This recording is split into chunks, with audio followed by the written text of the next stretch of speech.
है how to solve the system of equations. हमें solve the system of equations, इसमें हमारे पास कुछ क्वेश्चंस तो दिए हुए हैं लास्ट एक्सरसाइज में, राइट? लेकिन कुछ क्वेश्चंस हमारे पास ऐसे हैं जिसमें हम एनसीईआरटी में वो गिवन नहीं है क्वेश्चंस, लेकिन बोर्ड में आते हैं, राइट? तो इसलिए हम उन क्वेश्चंस को भी डिस्कस करेंगे ताकि ये आपका कंप्लीट एक क्वेश्चन हो जाए और 100% इस एक्सरसाइज में से क्वेश्चन आएगा ही आएगा बोर्ड में। तो हमारे पास क्या है, solve the system of equations. System of equations की अगर हम बात करें तो उसके लिए अब हम क्या करते हैं कि जैसे हमारे पास कोई भी इक्वेशंस गिवन है, कल हमने क्या किया था, कल हमने मैट्रिक्स डिटर्मिनेंट निकाला था, कल हमने एडजॉइंट निकाला था, माइनर्स, कोफैक्टर्स, ये सब कुछ निकाला था।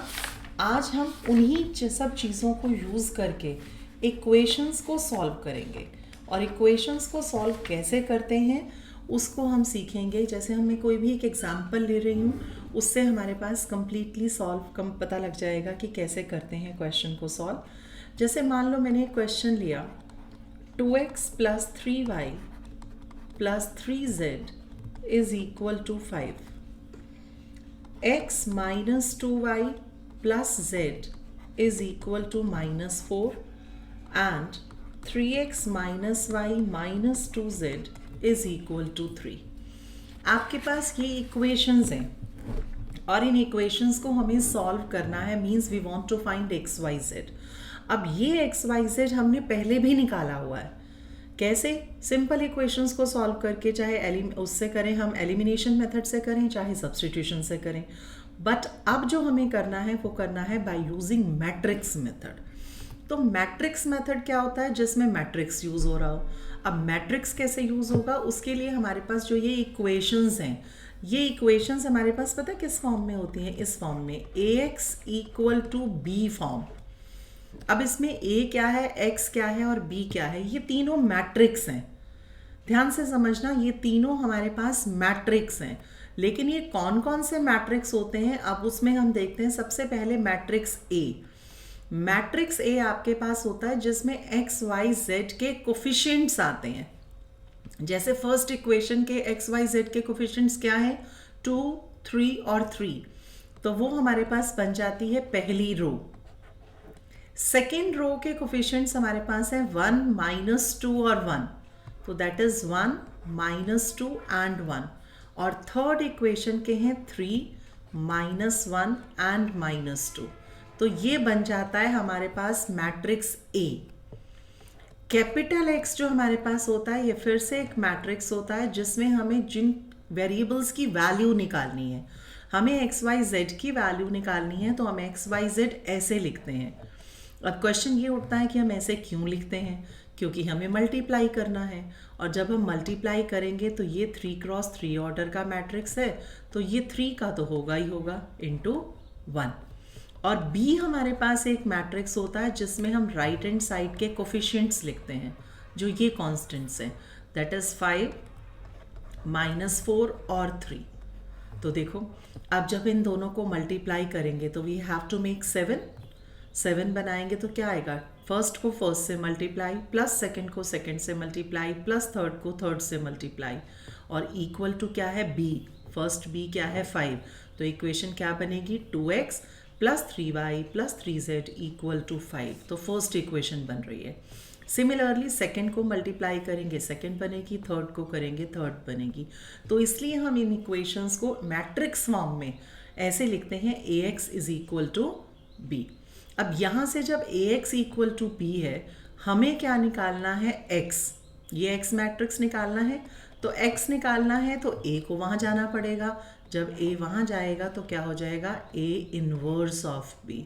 अब एक चीज़ ध्यान रखना, क्या? जब a हमारा स्टार्टिंग से हट रहा है, प्री मल्टीप्लाई है, तो यहाँ भी आकर प्री मल्टीप्लाई होगा।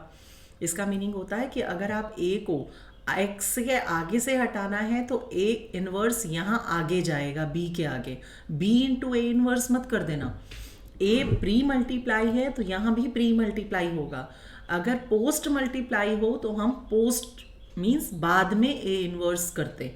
तो उसके अकॉर्डिंग हमें देखना कि हम मैट्रिक्स लेफ्ट हैंड साइड से जिस तरफ से उठा रहे हैं उसी तरफ राइट हैंड साइड में इन्वर्स आएगा। अगर प्री मल्टीप्लाई है या पोस्ट मल्टीप्लाई है वो हम चेक करते हैं। Why? Because that matrix multiplication is not commutative, right? मैंने यहाँ पे क्या बोला? मैं ए क्या हम एक्स के बाद क्या क्या हुआ, मैं समझ में नहीं आया, फिर से रिपीट कर दीजिए देखो, थोड़ा। मैंने ये बोला, यहाँ लिख देती हूँ मैंने बोला कि आपके पास ax इक्वल टू बी है, आपने a को यहाँ से हटाना है। इसका मतलब ये हुआ कि आप a इन्वर्स को यहाँ मल्टीप्लाई कर रहे हो। अब a इन्वर्स को आपने यहाँ मल्टीप्लाई किया ना स्टार्टिंग में, तो यहाँ भी स्टार्टिंग में ही मल्टीप्लाई करोगे दिस। तो a इन्वर्स इंटू a तो i हो गया, और i 1 होता है मैट्रिक्स में। तो x आपके पास क्या आ जाएगा? a inverse b। किसी क्वेश्चन में आपके पास कभी भी किसी क्वेश्चन में मान लो आपके पास ऐसे गिवन है और आपको वो कहता है कि x निकालो, कोई भी और मैट्रिक्स है, he said that you have to find x, तो आपको a पोस्ट x के बाद वाले से हटाना है। तो इसका मतलब a हटाने के लिए a इन्वर्स आप लास्ट में मल्टीप्लाई कर रहे हो, तो यहाँ भी a इन्वर्स को लास्ट में मल्टीप्लाई करोगे ताकि ये i होकर 1 हो जाएगा और ये b a इन्वर्स आ जाएगा। मीन्स कि अगर आपने पहले a हटाया है तो यहाँ भी पहले आएगा, अगर बाद में से हटाया है तो बाद में जाएगा a इन्वर्स। प्री हम मल्टीप्लाई डायरेक्ट लिख सकते हैं, है डायरेक्ट लिख सकते हैं ना हम, बेटा, जैसे लिख सकते हम हो डायरेक्ट लिखते हैं। बिल्कुल लिख सकते हो डायरेक्ट, लेकिन मैं इसलिए समझा रही हूँ क्योंकि कई बार बच्चे ये लिख देते हैं, और अगर ये लिखोगे तो मल्टीप्लिकेशन नहीं होगी, मैट्रिक्स मल्टीप्लिकेशन पॉसिबल नहीं आएगी। और अगर आपने मैट्रिक्स मल्टीप्लिकेशन ठीक कर दी लेकिन लिख ऐसे दिया तो भी आधा नंबर कट जाएगा, क्योंकि x equal to a inverse b लिखना है हमें, राइट? तो इसलिए कब लिखना है वो x is equal to a inverse b? मैं अभी ना एक क्वेश्चन करवाऊंगी, अभी एक बार ये मेथड करा दूं फिर मैं एक क्वेश्चन कराऊंगी, तो आपको पता लग जाएगा कि आपको कैसे करना है उसे सॉल्व। मैं अभी करवाती हूँ एक क्वेश्चन, इसके बाद तो आपको ये कॉन्सेप्ट क्लियर हो जाएगा। ठीक है, एक बार ये वाला कर लो पहले, फिर मैं करवाती हूँ कि प्री और पोस्ट क्यों करते हैं। ठीक है, देखो आपके पास आया x equal to a inverse b, यहाँ आ गया। अब इसका मतलब हमें इनवर्स निकालना है, इनवर्स निकलेगा और फिर हम b से मल्टीप्लाई कर देंगे, और इनवर्स तो हमने कल निकाला था। इनवर्स क्या था? a इनवर्स कैसे निकालते थे? 1 upon determinant a into adjoint a। तो हम सबसे पहले डिटर्मिनेंट a निकालेंगे और फिर एडजॉइंट a निकालेंगे। तो उसके लिए हम अब सबसे पहले क्या निकालेंगे? Determinant a। तो मैं डिटर्मिनेंट a के लिए मैट्रिक्स को डिटर्मिनेंट की फॉर्म में लिख रही हूँ, दैट इज 2 3 3 1 -2 1 और 3 -1 -2। यही था आपके पास, 3 -1 और -2, यस। तो अब हम यहाँ से सबसे पहले निकालेंगे डिटर्मिनेंट। तो एक्सपैंड करते थे हम प्लस माइनस और प्लस से, राइट? नीचे है प्लस माइनस और प्लस, तो ये क्या आ जाएगा? 2 2 से रिलेटेड रो और कॉलम को छोड़ दो, क्रॉस मल्टीप्लाई करते थे 4 + 1 -3 3 से रिलेटेड रो और कॉलम को छोड़ दो, -2 -3 +3 3 से रिलेटेड रो और कॉलम को छोड़ दो, -1 +6 दिस। तो ये आपके पास क्या आ जाएगा? 10 3 और 2 5, और ये हो जाएगा +15, और ये आपके पास आ जाएगा प्लस में फिर से 15, तो ये आपके पास आ गया 40। नॉट इक्वल टू 0, इसका मतलब डिटर्मिनेंट जब नॉट इक्वल टू 0 आता है तो हम क्या लिखते हैं? इनवर्स एग्जिस्ट, कि इनवर्स एग्जिस्ट कर रहा है। अब हम निकालेंगे कोफैक्टर्स। कोफैक्टर्स के लिए हम कैसे लिखते थे? ऐसे a11 a12 a13, पूरा उसी वे में लिख रही हूँ जैसे आपने एग्ज़ाम में लिखना है। a21 a22 a23, कल तो हमने माइनर्स भी निकाले थे लेकिन आज हम डायरेक्ट करेंगे। a31 a32 और a33, आंसर शीट में बिल्कुल इसी फॉर्म में लिखना। 1 + 1 इवन है तो प्लस, ऑड है तो माइनस, इनका sum plus minus plus minus plus minus plus. अब 1 1 का मतलब क्या था? फर्स्ट रो फर्स्ट कॉलम को हटा दो, डिलीट कर दो, फर्स्ट रो और फर्स्ट कॉलम को डिलीट कर दो, ये जो चार एलिमेंट्स बने इनका क्रॉस मल्टीप्लाई, तो 4 + 1 क्या आ जाएगा 5। A12 first row second column, first row और सेकंड कॉलम को डिलीट कर दो, तो -2 -3 -5, तो आपके पास क्या आ जाएगा +5, क्योंकि एक माइनस पहले भी था।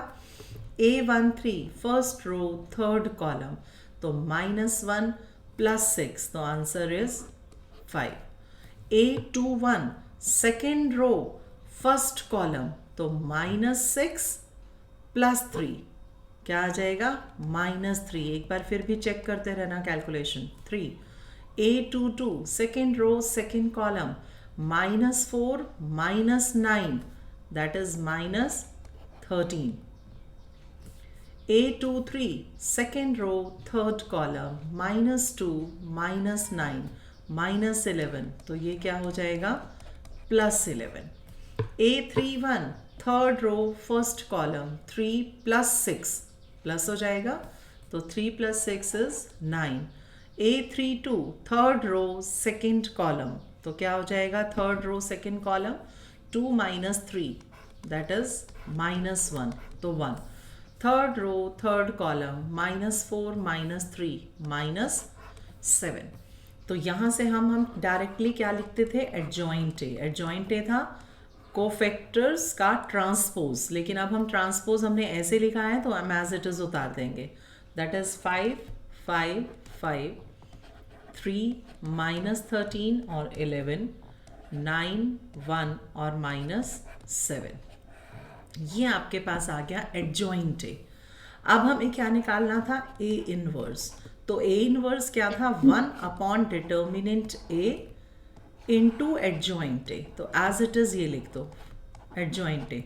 कल हमने यहाँ तक क्वेश्चंस किए थे कि इनवर्स। मैम मुझे ये बोलो बेटा। मैम मुझे A11 A12 ये बताना, कल मैं डिस्कनेक्ट हो गई थी। A11 देखो, A11 का मतलब क्या होता है, ये होता है कोफैक्टर, तो 1 मीन्स फर्स्ट रो और फर्स्ट कॉलम को डिलीट कर दो।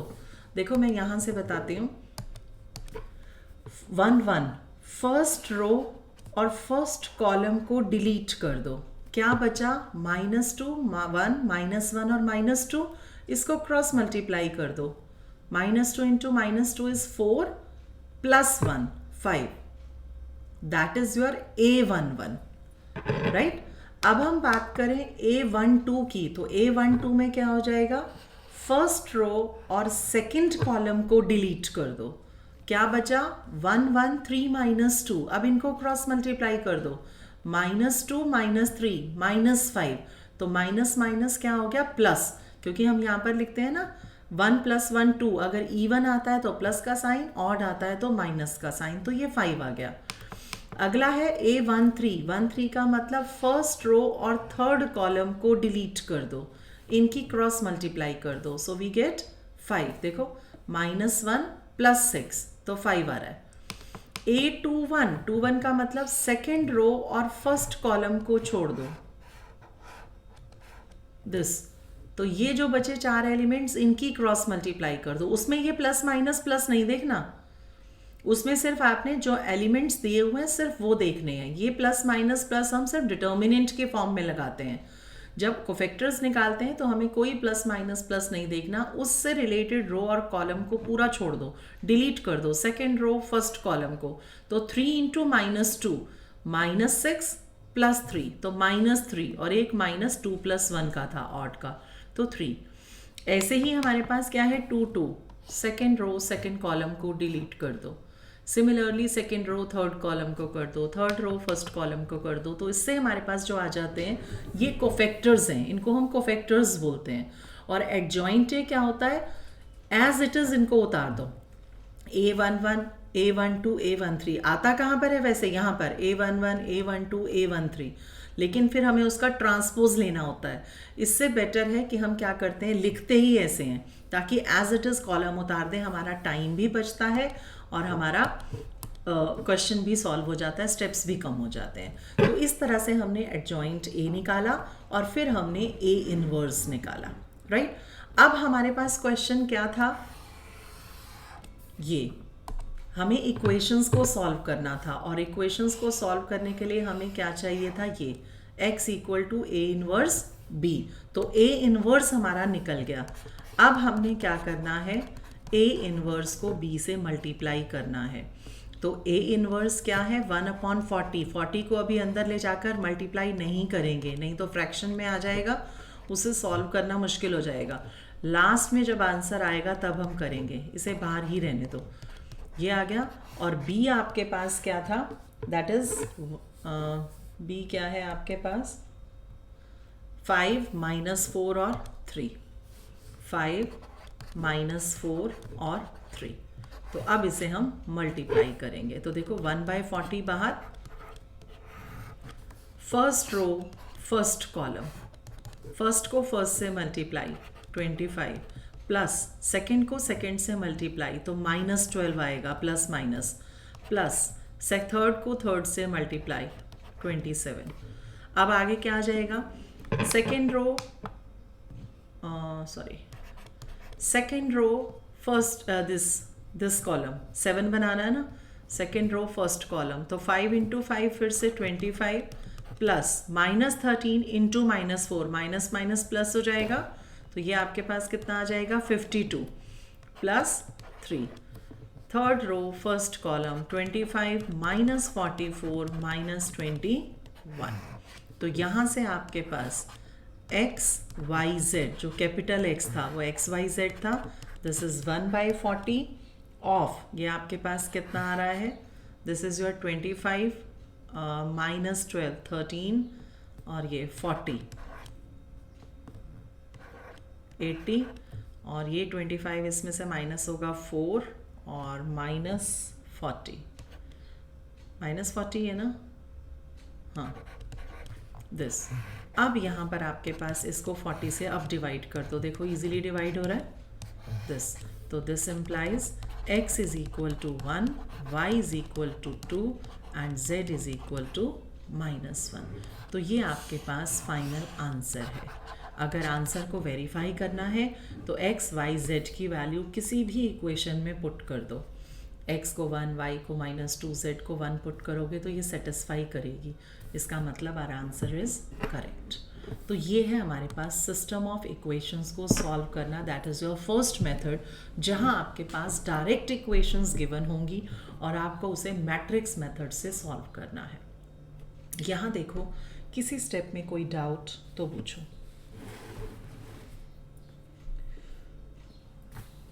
है कोई डाउट किसी भी स्टेप में कहीं भी?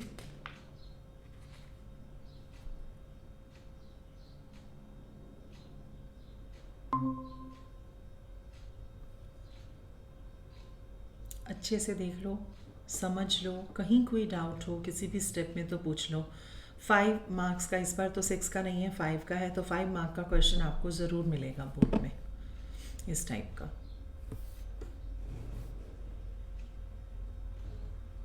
हाँ जी बेटा। मैम ये आपने एडजॉइंट ए जो लिखा है डायरेक्ट लिख दिया ना ये इसका? हाँ हाँ बिल्कुल डायरेक्ट लिखा है मैंने, कोफैक्टर्स लिख कर उसका ट्रांसपोज नहीं निकाला। देखो अगर हम ट्रांसपोज निकालते हैं तो हमें कोफैक्टर को पोजीशन के अकॉर्डिंग लिखना होता है। पोजीशन के अकॉर्डिंग का मतलब ऐसे A11, A12, A13, तो फिर हम उसका ट्रांसपोज लेते हैं ऐसे करके। अब हमने लिखा ही ऐसे है A11, A12, A13, देखो ऑलरेडी ट्रांसपोज ले लिया। तो हम स्टेप्स को बचाते हैं, क्यों? क्योंकि पेपर लेंथी होता है, तो हम पहले ये लिखें, उसका ट्रांसपोज लें, फिर दिखाएं। बेटर है कि आपको फैक्टर्स को ही हमेशा ऐसे लिखने की आदत डालो, हमेशा ऐसे लिखना 1 1 1 2 1 3 2 1 2 2 2 3, नेक्स्ट लाइन में पूरी लाइन में 9 के 9 मत लिख देना, इस तरह से बाइफरकेट करके लिखना, वो आपके लिए बहुत ईजी रहेगा। और एज इट इज़ फिर हम कॉलम्स को उतार देते हैं। Okay ma'am. हाँ, और कोई डाउट किसी को? बढ़े आगे, करें स्टार्ट नेक्स्ट क्वेश्चन। ये आपका ना वैसे 15th क्वेश्चन था शायद लास्ट एक्सरसाइज का, मैंने ऐसे ही पेज खोल लिया था 15th ही आ गया था, तो मैंने 15th ही सॉल्व कर दिया है। जबकि 15th क्वेश्चन में अगर आप देखो तो आपके पास मैंने इसे बताना था अलग से, पर कोई बात नहीं, मैं कोई और बता दूंगी। तो इस दर ये क्लियर है। अगला क्वेश्चन मैं स्टार्ट कर रही हूँ। तो अगला क्वेश्चन में देखो, अब आपके पास अब जो थोड़ा सा चेंज होकर क्वेश्चन आता है, अब मैं उसे डिस्कस करूंगी। ध्यान से समझना, क्योंकि हर क्वेश्चन में डिफरेंट फॉर्म करूंगी मैं यूज। अब जो आपके पास क्वेश्चन आएगा वो क्वेश्चन ऐसा आएगा, if a is equal to 1 -1 2 3 4 -5 2 -1 3, find a inverse। Using a inverse, जैसा 15th क्वेश्चन में लिखा है वैसा ही इस टाइप का क्वेश्चन आता है, solve the system of equations. मैं 15 सॉल्व कर चुकी हूँ इसलिए दोबारा नहीं कर रही। And the equations are x minus y plus 2z is equal to 7, 3x plus 4y minus 5z is equal to -5, and 2x minus y plus 3z is equal to 12। आपके पास ये क्वेश्चन आता है चेंज होकर, एक matrix दिया है, find A inverse, उसका नाम भी दिया है, तो हमें इसका इनवर्स निकालना है। तो इसका मतलब सबसे पहला स्टेप तो ये है कि आपको इनवर्स निकालना है, अभी उन इक्वेशंस को नहीं देखना। तो हम सिंपल इनवर्स निकालने के लिए डिटर्मिनेंट ए निकालते हैं पहले। अब मैं डिटर्मिनेंट निकाल रही हूँ, तो 1 से रिलेटेड रो और कॉलम को छोड़ दो। आप पेपर में जब करोगे तो मैं अभी यहाँ पर एक स्टेप स्किप कर रही हूँ, आप पहले इसे पूरा डिटर्मिनेंट बना के लिखना और फिर एक्सपैंड करना। मैं अभी इसे डायरेक्ट लिख रही हूँ और इसका जो आंसर आपके पास आएगा, वैसे चलो मैं सॉल्व कर देती हूँ। 4 3 12 -5 प्लस 1 से रिलेटेड रो और कॉलम को छोड़ दोगे, 9 + 10 प्लस 2 से रिलेटेड छोड़ोगे, -3 -8। तो इसका आंसर जो आपके पास आ रहा है वो आपके पास आ रहा है 4। मैं डायरेक्टली लिख रही हूँ नॉट इक्वल टू 0, तो इनवर्स एग्जिस्ट। अब हमारे पास हमें क्या निकालना है, कोफैक्टर्स। तो a11 a12 a13 a21 a22 a23 a31 a32 a33, right. तो मैं इनका आंसर एक बार डायरेक्ट लिख रही हूँ ताकि, क्योंकि अब आपको आ गया है निकालना, तो मैं लिख रही हूँ डायरेक्टली आंसर। आप उसके बाद इसे खुद करके देख लेना, क्योंकि मैं एक बार एक्सप्लेन करना चाह रही हूँ सारी फॉर्म्स आज, ताकि ये चैप्टर आपका कंप्लीट हो जाए। तो ये आपके कोफैक्टर्स आएंगे। तो अब आगे आएगा एडजॉइंट ए। तो एडजॉइंट ए क्या होता है, एज इट इज़ हम बता देते हैं। 7 -19 -11 1 -1 -1 -3 11 एंड 7, ये आ गया। इनवर्स, ए इनवर्स क्या हो जाता है, 1 डिटर्मिनेंट ए इंटू एडजॉइंट ए। तो ये आपके पास क्या आ जाएगा, 7 -19 -11 1 -1 -3 11 और 7, ये आ गया ए इनवर्स। यहाँ तक हमारा ये पार्ट हुआ कंप्लीट, फाइंड ए इनवर्स। अब उसने आगे क्वेश्चन में क्या कहा, he said using A inverse. इसका मतलब इस ए इनवर्स को यूज करके आपको सिस्टम ऑफ इक्वेशंस सॉल्व करनी है, इन इक्वेशंस को सॉल्व करना है। अब इन इक्वेशंस को जब हम सॉल्व करते हैं तो सबसे पहले क्या करते थे, Ax equal to B form लिखते थे। तो हम सबसे पहले यहाँ पर एक मैट्रिक्स बनाएंगे, जो मैट्रिक्स हमारा बनता था इक्वेशन से। क्या बनता था, 1 -1 और 2, 1 -1 2 3 4 -5 2 -1 और 3, ये बनता था। अब हम देखेंगे कि ये मैट्रिक्स जो बना है, क्या ये मैट्रिक्स गिवन मैट्रिक्स के सेम है, इक्वल है। 1 बिल्कुल सेम है, तो इसका मतलब इसे हम A का नाम दे देंगे। X हमारे पास क्या होता था, XYZ, और B हमारे पास क्या था, जो हमारे पास कोफिशिएंट्स थे 7 -5 और 12 दिस। अब हमारे पास A, X और B मिल गया। अब हमें इन्वर्स ये यूज करना है, हमें दोबारा से इन्वर्स नहीं निकालना।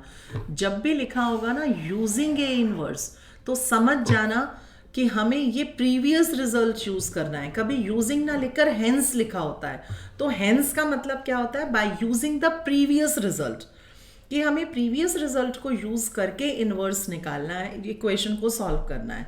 कहीं भी हेंस लिखा हो या यूजिंग लिखा हो तो प्रीवियस रिजल्ट को यूज करके हमें करना है। ये नहीं कि हमने ए देखा और अंधाधुंध फिर दोबारा से कोफैक्टर्स निकाल दिए। नो, यूजिंग लिखा है या हेंस लिखा है, आपको प्रीवियस जो आपने सॉल्व किया है क्वेश्चन उसको यूज करके आपने इन इक्वेशंस को सॉल्व करना है।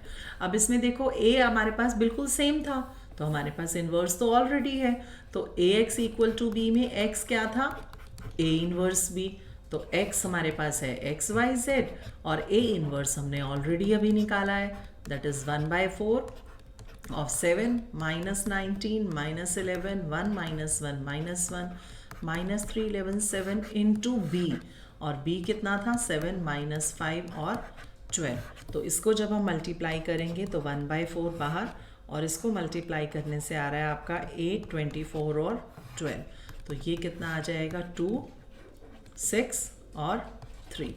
तो आपके पास यहाँ से x आ गया 2, y आ गया 6 और z आ गया 3। That is your second form. देखो फर्स्ट फॉर्म जो हमने की थी जिसमें हमने कहा था हमें सिर्फ इक्वेशन गिवन है, फर्स्ट फॉर्म कि सिर्फ इक्वेशंस गिवन थी, हमने उसे ax equal to B form में लिख के सिंपल इन्वर्स निकाला। सेकेंड फॉर्म आपके पास जो आई जिसमें हमने क्या कहा कि हमारे पास a गिवन है, पहले हमें उसका इन्वर्स निकालना है और इस इन्वर्स को यूज़ करके हमें इक्वेशंस को सॉल्व करना है। डिफरेंस कुछ नहीं था, सिर्फ उसने थोड़ा सा पहले a को अपने आप अलग करके दे दिया। तो हमने पहले इसका मैट्रिक्स लिखा, फिर देखा कि क्या ये मैट्रिक्स मैच होता है। अगर बिल्कुल सेम मैच हो रहा है तो यही a इन्वर्स हम यहाँ यूज़ करेंगे। तो हमने इसे सॉल्व किया। थर्ड फॉर्म जो आती है, अब थर्ड फॉर्म देखो, उसमें हमारे पास क्या आएगा, सेम क्वेश्चन मैं ले रही हूँ, if a is equal to, बिल्कुल सेम ले रही हूँ, 1 -1 2 3 4 -5, जो मैंने अभी पीछे लिया 2 -1 and 3, find a inverse. Same है question, using a inverse solve the equations. अब इक्वेशंस हमारे पास गिवन है, x + 3y + 2z is equal to 7, -x + 4y - z is equal to -5 and 2x - 5y + 3z is equal to 12। अब ये equations हैं। अब ये a मैंने बिल्कुल सेम लिया है, जो यहाँ था बिल्कुल सेम है, तो इन्वर्स निकालना है, तो यहाँ तक क्वेश्चन सेम होगा। मैं डायरेक्ट इन्वर्स लिख रही हूँ यहाँ पर। a इन्वर्स हमारे पास आया 1/4 ऑफ 7 - 19 - 11 1 -1 -1 और -3 11 और 7, ये हमने निकाल लिया था यूजिंग a इन्वर्स। अब इस a इन्वर्स को यूज़ करके हमें इक्वेशंस को सॉल्व करना है। अब मैं सबसे पहले इक्वेशंस देख रही हूँ। इक्वेशंस से जो मैट्रिक्स आ रहा है वो मैट्रिक्स देखो क्या है, 1 3 2 -1 4 -1 2 -5 3, x वही सेम x y z, मैंने इसे अभी नाम नहीं दिया मैट्रिक्स का, और b वही कॉन्स्टेंट्स, दैट इज 7 -5 और 12, ये है हमारे पास। अब देखो क्या ये मैट्रिक्स जो गिवन मैट्रिक्स था उससे मैच हो रहा है। 1 -1 2 1 3 2 चेंज है। बच्चे इसमें क्या करते हैं, फर्स्ट रो मिलाई चेंज है, इसके दोबारा से कोफैक्टर्स निकालते हैं, इन्वर्स निकालते हैं और उसे सॉल्व कर देते हैं। जबकि उसने क्या कहा, यूजिंग ए इन्वर्स। हमें इन्वर्स तो यही यूज़ करना है। जब इन्वर्स हमें ये यूज़ करना है तो हमेशा ध्यान रखना कि जो ये मैट्रिक्स होगा इक्वेशन से जो बनेगा, ये मैट्रिक्स या तो हमेशा बिल्कुल गिवन मैट्रिक्स के इक्वल होगा या उसका ट्रांसपोज होगा। देखो 1 -1 2 1 -1 2 3 4 -5 3 4 -5 2 -1 3 2 -1 3 मैंने सेम क्वेश्चन इसीलिए लिया कि उसमें क्वेश्चन में क्या था, ए और जो इससे मैट्रिक्स निकल रहा था वो सेम थे, लेकिन यहाँ जो मैट्रिक्स गिवन है और जो इस इक्वेशन से बन रहा है वो दोनों एक दूसरे के ट्रांसपोज हैं। तो इसे आप नाम ए का नहीं दोगे, किसका दोगे, ए डैश का, राइट। जहां हम लिखते थे A X equal to B, वहां हम क्या लिखेंगे, A dash X equal to B. जहां हम लिखते थे x equal to A inverse B, वहां हम क्या लिखेंगे, ए डैश का इनवर्स इनटू बी, क्योंकि हमें इनवर्स तो यही यूज़ करना है, दोबारा नहीं निकालेंगे।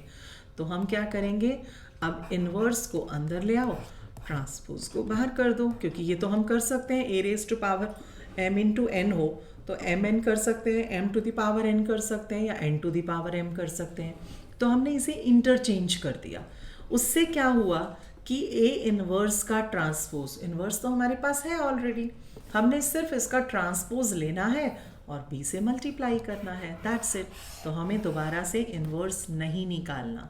तो x क्या आ जाएगा, ए इनवर्स जो हमने ऑलरेडी निकाला है, 7 माइनस 19 माइनस 11 दिस माइनस 3 11 7, इसका हम क्या ले लेंगे, ट्रांसपोज ऑफ बी दिस। तो अब हमने क्या किया, 1/4 एज इट इज, और इसका ट्रांसपोज ले लो। जो इनवर्स हमने निकाला हमने उसका ट्रांसपोज ले लिया। हमें दोबारा से कोफैक्टर्स माइनर्स नहीं निकालने। तो ये फॉर्म ध्यान रखना कि जब भी आपके पास मैट्रिक्स गिवन होगा और वो कहेगा इन्वर्स निकालो और इस इन्वर्स को यूज़ करके इक्वेशंस को सॉल्व करो, तो बी केयरफुल कि या तो जो इक्वेशन से मैट्रिक्स बनेगा वो बिल्कुल सेम होगा गिवन मैट्रिक्स के, या उसका ट्रांसपोज होगा। अगर सेम है तो इन्वर्स एज इट इज उतार दो, और अगर ट्रांसपोज है तो जो इन्वर्स निकाला है उसका ट्रांसपोज निकाल दो, और उसके बाद इन दोनों को आपस में मल्टीप्लाई कर दो and we get the answer, right. तो यहाँ से अब जैसे कि यहाँ से मल्टीप्लाई करोगे तो वैसे तो ट्रांसपोज है, आंसर सेम आएगा, कोई फ़र्क नहीं पड़ेगा, राइट क्योंकि आपके पास हमेशा जब भी ट्रांसपोज ले लो तो भी डिटर्मिनेंट को या मैट्रिक्स को मल्टीप्लाई करेंगे, वी गेट द सेम। तो जो आंसर आपके पास आएगा that is the values of X Y and Z. तो इस तरह से हमें थर्ड फॉर्म को सॉल्व करना है। देखो इसमें कहीं कोई डाउट, 3 फॉर्म्स हमने किए हैं, फर्स्ट सिंपल थी, दूसरी भी सिंपल ही थी, तीसरी में हमारे पास ट्रांसपोज था। ये देखो फिर मैं आगे नेक्स्ट 4th फॉर्म करवाऊंगी, इसमें कहीं कोई मैम ये जो ए ट्रांसपोज है यहाँ पे, इसको ए बना के जब सोल्व नहीं कर सकते इसको? यस मैम, ये ए ट्रांसपोज है, इसका ए यहीं पे चेंज कर दे फिर आगे जब सोल्व करें तो। नहीं, इसको ए नहीं लिख सकते ना, क्योंकि देखो ए आपको ऑलरेडी दिया हुआ है। आप इसको देखो ये ए इसके इक्वल दिया हुआ है, तो हम अगर इसको ए लिखेंगे तो इसका मतलब ए और ए डैश इक्वल हो गया, वो तो पॉसिबल नहीं है ना।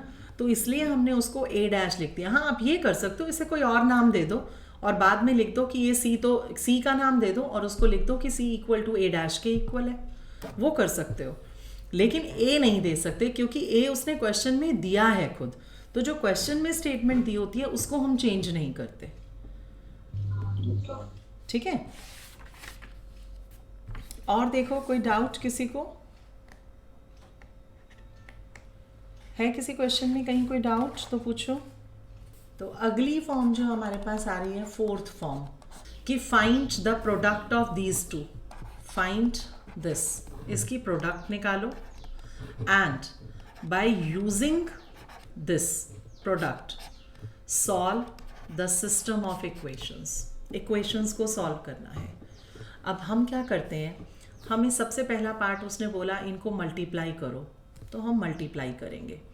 तो व्हेन वी मल्टीप्लाई तो हम इसे क्या मान लेते हैं, मान लो ये ए है और ये सी मान रही हूँ मैं, बी नहीं मान रही, फिर मैं आगे बताऊंगी कि क्यों। देखो 1 0 3 -1 2 -2 2 -3 4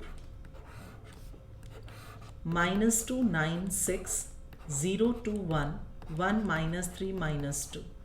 और उससे पहले एक काम करना, वो क्या, ये जो इक्वेशंस है ना उससे मैट्रिक्स लिख लेना।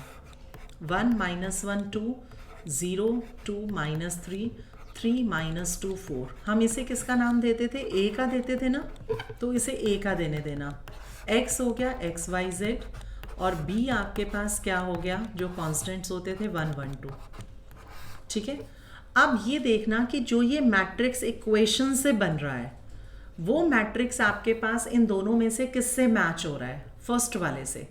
तो हमने इसे फर्स्ट वाले को ए का नाम दे दिया। अगर मैट्रिक्स का नाम ना दिया हो तो आप इक्वेशन से मैट्रिक्स बनाना, उसे ए का नाम दोगे और ये मैट्रिक्स जिस मैट्रिक्स से मैच होगा उसे ए का नाम दे देना और दूसरा सी कर देना, क्योंकि बी हम यहाँ यूज कर चुके हैं, capital B. So we have to put it as C. तो ए और सी, उसने बोला पहले इन दोनों को मल्टीप्लाई करो और इसकी मल्टीप्लिकेशन को यूज करके हमें इक्वेशंस को सॉल्व करना है। तो when we multiply it, what we get, 1 × -2 that is -2 -9 + 12। तो आपके पास क्या आ रहा है? ये -11 + 12 1। तो अब मैं इसको यहाँ पर लिख रही हूँ डायरेक्टली 1। अगले वाले में अब मुझे पता है कि क्या आएगा। दिस हमेशा अगर दो मैट्रिक्स को मल्टीप्लाई करना है और उसकी मल्टीप्लिकेशन को यूज करके सिस्टम ऑफ इक्वेशंस को सॉल्व करना है तो हमेशा डायगोनल सेम आएंगे और बाकी सब 0 आएगा। चाहे वो 1 आए, चाहे 6 आए, चाहे -4 आए, कुछ भी आए, लेकिन बाकी सारे एलिमेंट 0 आएंगे। ये पहचान है अगर हमारे पास क्वेश्चन इस टाइप का आता है तो इसका मतलब यहाँ से आ गया कि अगर हमने AC को मल्टीप्लाई किया तो ये कैसा मैट्रिक्स बन गया? Identity matrix, I, right? तो I बन गया ये। अब हमें यहाँ से क्या करना था? AX = B था, तो X = A इनवर्स B। इसका मतलब हमें A का इन्वर्स निकालना है। A का इन्वर्स निकालने का मतलब इस A को मैं यहाँ ले जाऊँ तो C = A इनवर्स × I हो जाएगा और I तो 1 होता है, तो हमें इन्वर्स डायरेक्टली मिल गया। देखो A इनवर्स किसके इक्वल है? C के, और C तो हमें गिवन है।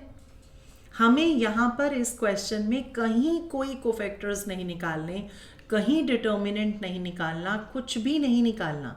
ये क्वेश्चन सबसे इजी होता है और इसमें बच्चे मिस्टेक करते हैं। क्या कि मल्टीप्लाई किया, उसके बाद ये लिखा, फिर इसके कोफैक्टर्स निकाले, फिर उसके माइनर्स निकाल के मतलब से सॉल्व करके मल्टीप्लाई कर दिया। मार्क्स नहीं मिलेंगे, सिर्फ 1 नंबर मिलेगा इस मल्टीप्लिकेशन का, दैट्स इट। जब उसने कहा है कि इसको मल्टीप्लाई करके सिस्टम ऑफ इक्वेशंस को सॉल्व करो तो इसका मतलब आपने इन दोनों को पहले मल्टीप्लाई करना है। जब आप इसको मल्टीप्लाई करोगे ना तो सिर्फ पहली रो को कर देना बस, उसी से पता लग जाएगा कि अगर ये 1 आ रहा है ना तो सारे डायगोनल सेम आएंगे और बाकी सब एलिमेंट 0 आएंगे।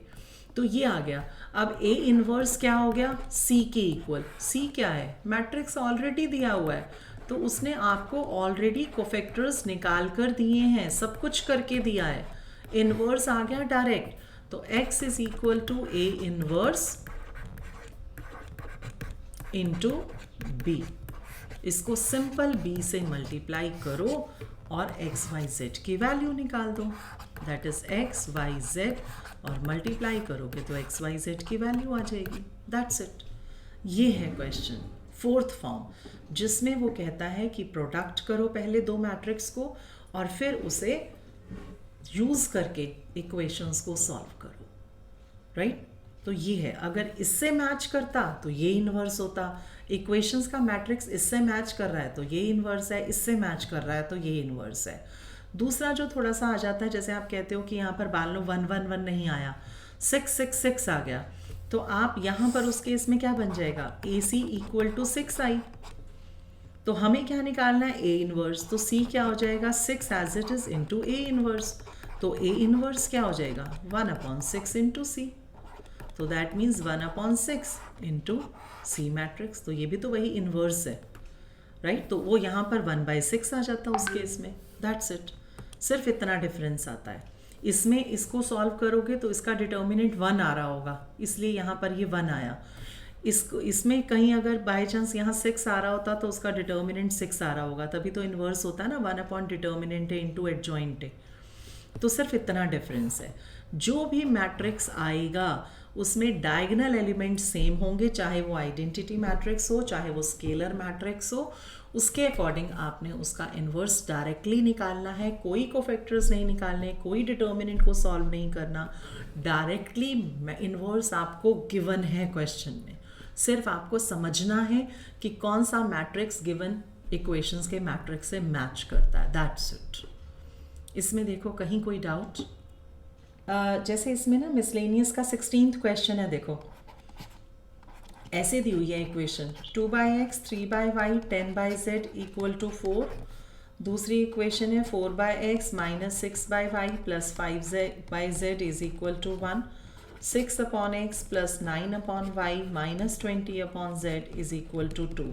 तो इसे करने के दो मेथड हैं।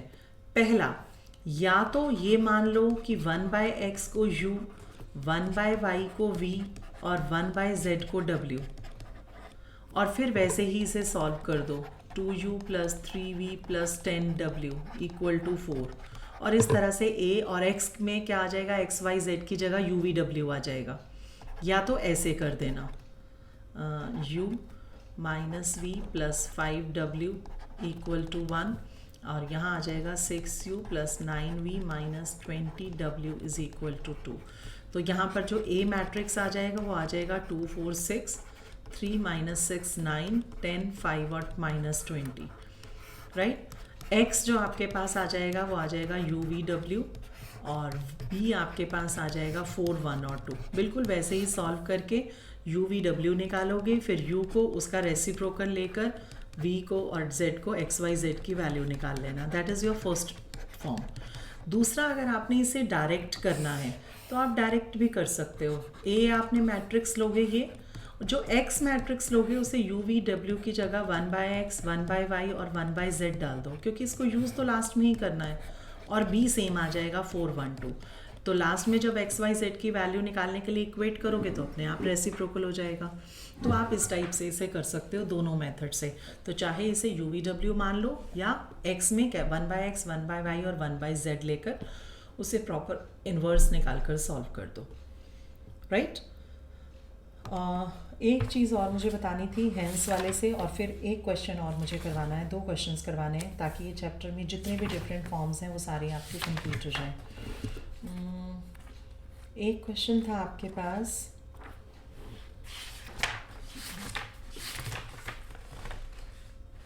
ये रहा, if a is equal to 3 - 1 1 2, show that a square minus 5a plus 7i equal to 0, hence find a inverse। ये है क्वेश्चन। अब इसमें देखो सबसे पहला पार्ट क्या है, शो दैट। हमें ये शो करना है कि a स्क्वायर - 5a + 7i 0 आएगा। ये तो आप शो कर लोगे, आपने मैट्रिक्स में भी किया था। a स्क्वायर निकाला था, 5a निकाला था, 7i निकाला था, ऐड सब्ट्रैक्ट किया, सारे एलिमेंट 0 आ गए, तो वो हो गया आपका शो।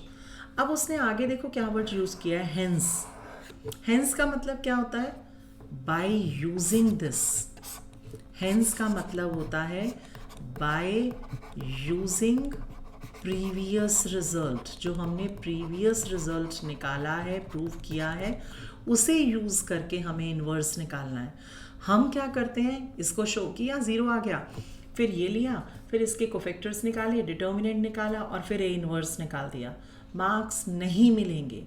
जहाँ हेंस लिखा है वहाँ आपने पहले पार्ट में तो इसे शो कर दिया कि ये 0 आ गया, वो आप कर लोगे, लेकिन जब इसे यूज़ करके, इस इक्वेशन को यूज़ करके आपने इन्वर्स निकालना है, तो आपने कोई माइनर्स को फैक्टर्स नहीं निकालने। आपने क्या करना है, multiply each term by A inverse.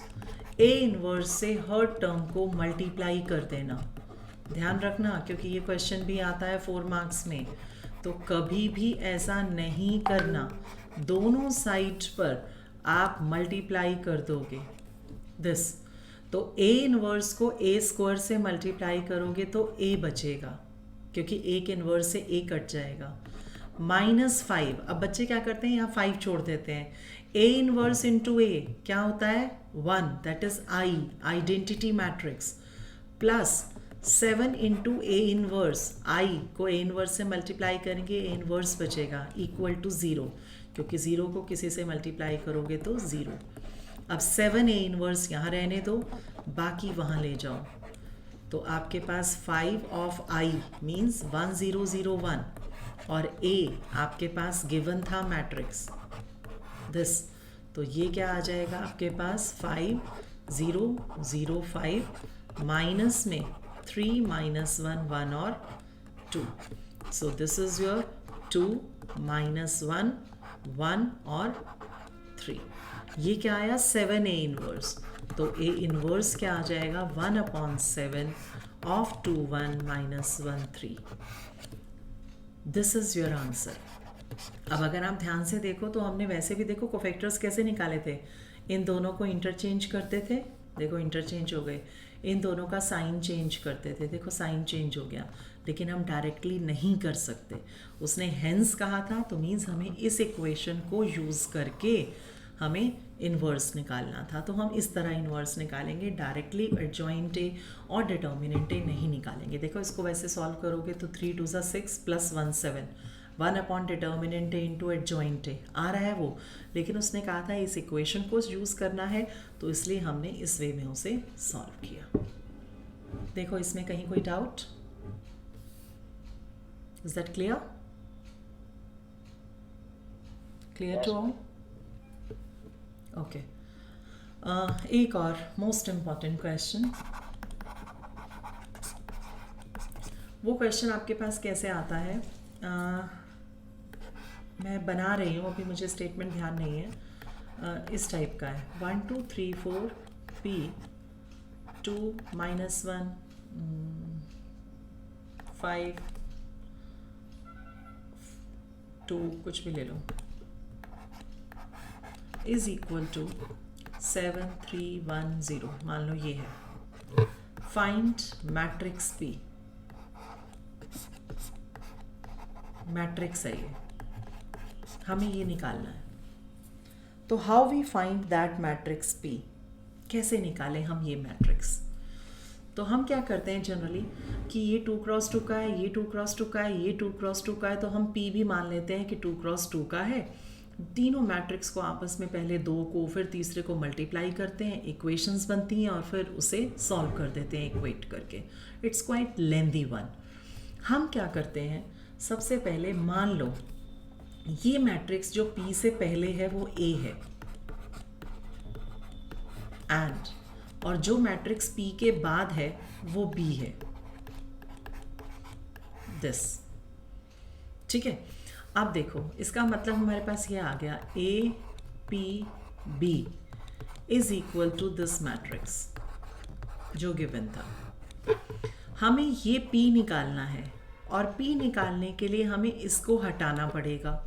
पहले तो इसको हटाने का मतलब ये A कब हटेगा, जब ये इन्वर्स से मल्टीप्लाई होगा अपने, क्योंकि A inverse into A he I होता है, 1 होता है। तो इसका मतलब हमें यहाँ पर A inverse into A P B, अब देखो इन्वर्स जो मैं अभी उस टाइम कह रही थी कि मैं बाद में बताऊंगी, इन्वर्स मैंने स्टार्टिंग में मल्टीप्लाई किया है यहाँ पर लेफ्ट हैंड साइड में, तो यहाँ भी मैं स्टार्टिंग में ही मल्टीप्लाई करूँगी और फिर ये मैट्रिक्स लिखूँगी दिस। अब उससे क्या होगा, A इन्वर्स इंटू A तो I हो गया, क्या बचा P B, that is equal to, इसको मल्टीप्लाई करेंगे तो मैट्रिक्स आएगा एक, इन्वर्स को, इन्वर्स भी एक मैट्रिक्स होगा, दोनों को मल्टीप्लाई करेंगे फिर एक मैट्रिक्स आ जाएगा। अब हमें हटाना है B, तो B हटाने के लिए हम क्या करेंगे, अब मुझे फिर B का इन्वर्स निकालना पड़ेगा। अब मैं B इन्वर्स को कहाँ मल्टीप्लाई कर रही हूँ, लास्ट में, तो इसका मतलब जब मैंने यहाँ लास्ट में मल्टीप्लाई किया है तो यहाँ भी मैं B इन्वर्स को लास्ट में मल्टीप्लाई करूँगी, पहले नहीं करूँगी। अब B इंटू B इन्वर्स भी हट गया, क्या बचा P, तो आपके पास ये दोनों मैट्रिक्स को मल्टीप्लाई करोगे तो ये आ जाएगा। तो इस तरह से हम क्वेश्चंस को सॉल्व करते हैं। तो सबसे पहले इसका A इन्वर्स डिटर्मिनेंट A निकाल लो, 4 minus 6 is -2, determinant of b निकालो, 4 + 5 इज 9, एडजॉइंट a निकालो, दैट इज क्या था, डायरेक्टली निकाल दो, इन दोनों का साइन चेंज, एडजॉइंट b निकालो, ये आ जाएगा 2 2 1 -5, और फिर a इनवर्स निकल जाएगा 1 determinant a into adjoint a, और फिर इनको ऐसे मल्टीप्लाई कर देना, so we get the answer. ठीक है, तो आपके पास ये हमने कर दिया। अब आप a इनवर्स को पहले यहाँ मल्टीप्लाई करोगे तो एक मैट्रिक्स आएगा, फिर b इनवर्स को यहाँ मल्टीप्लाई करोगे, दूसरा मैट्रिक्स आएगा, so we get the answer p। तो इस तरह से हमारे पास क्वेश्चन आता है। ठीक है, इसको ट्राई करना, इस टाइप के क्वेश्चंस मैं आज भेज भी दूंगी, इसे आप प्रैक्टिस करो, कहीं कोई डाउट हो तो वो डिस्कस करेंगे, otherwise from tomorrow we will start your next chapter.